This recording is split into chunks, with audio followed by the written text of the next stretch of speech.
Some people don't just take care of their pets, they talk to them. They explain their day, ask questions, apologize, give encouragement, and use a tone of voice they rarely use with anyone else. To an outsider, this can look excessive, childish, or even strange. But psychologically, talking to a pet as if it were a child is rarely a meaningless habit. Most of the time, it is an emotionally intelligent response to a world that hasn't always felt safe. Because speaking to an animal isn't about believing it understands words. It's about knowing that in that space, there is no judgment. Many people don't talk to their pets because they are lonely. They talk because in that relationship, the mind softens, the body relaxes, the nervous system finally stops bracing itself. Some individuals spend their entire lives measuring words, controlling reactions, and suppressing emotions to keep human relationships stable. With a pet, none of that is required. Speech becomes natural, honest, unfiltered. Talking to a pet is often the only place where a person feels free enough to speak out loud without fear of being misunderstood or emotionally punished. There is a common belief that people who speak to their pets are trying to replace human relationships. Psychology shows something very different. These are often people who have already invested deeply in others. People who felt too much, gave too much, and learned the cost of emotional exposure. Sensitive, introspective individuals tend to notice emotional instability quickly. They don't crave intensity, they crave predictability. Animals offer that. They don't respond with sarcasm. They don't minimize feelings. They don't turn vulnerability into weakness. That's why the conversation flows. Talking to a pet as if it were a child is closely linked to emotional regulation. When thoughts and feelings are spoken, the brain organizes them more clearly. The animal becomes an emotional anchor. The person speaks, breathes, slows down. The nervous system registers safety. For those who grew up in environments where speaking led to conflict, dismissal, or rejection, this kind of communication can be deeply healing. It isn't childish, it's restorative. Even for people who have never stepped into a therapist's office. People who do this are often far more emotionally aware than they appear. They understand that not everyone knows how to listen. Not every conversation is safe. So they choose where their voice goes. They choose spaces where words don't have to be defended. Talking to a pet requires no social mask, no emotional armor, no performance. Silence is allowed. Pauses are not questioned. Affection is not conditional. There is also something important about caregiving here. Speaking to a pet as if it were a child activates care without emotional debt.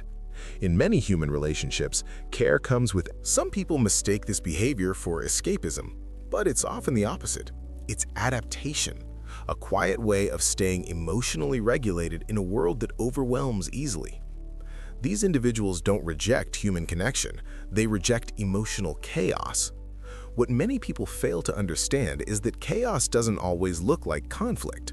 Sometimes it looks like emotional inconsistency, mixed signals, sudden mood shifts, unspoken expectations, or the constant pressure to be emotionally available when the body is already exhausted.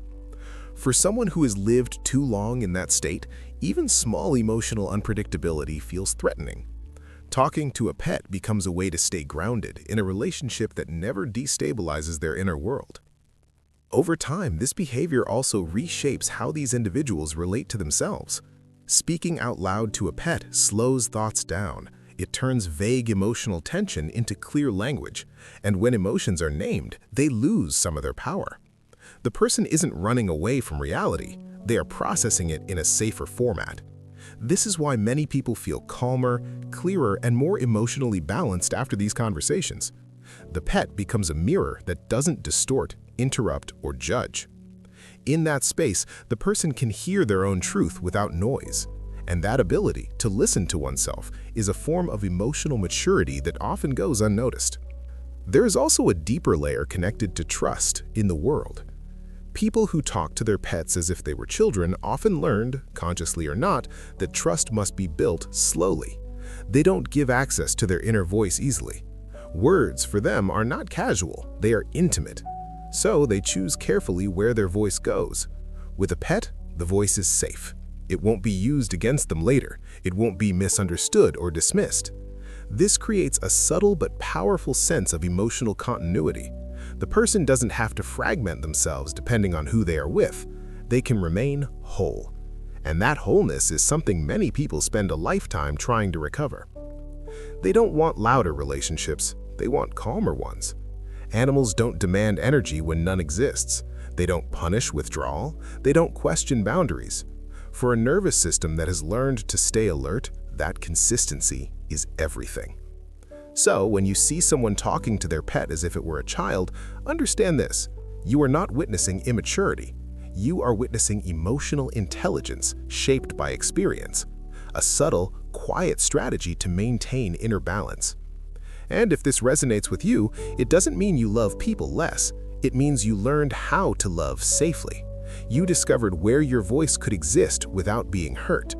Psychologically, that is not weakness, it is self-awareness. If this reflection felt familiar, stay here. This channel is for people who feel deeply, think quietly, and don't always feel understood. If this content speaks to you, consider subscribing, not for noise, but for clarity. And if any part of this reflected your experience, leave a comment. Even a single word is enough. Sometimes being seen is already healing.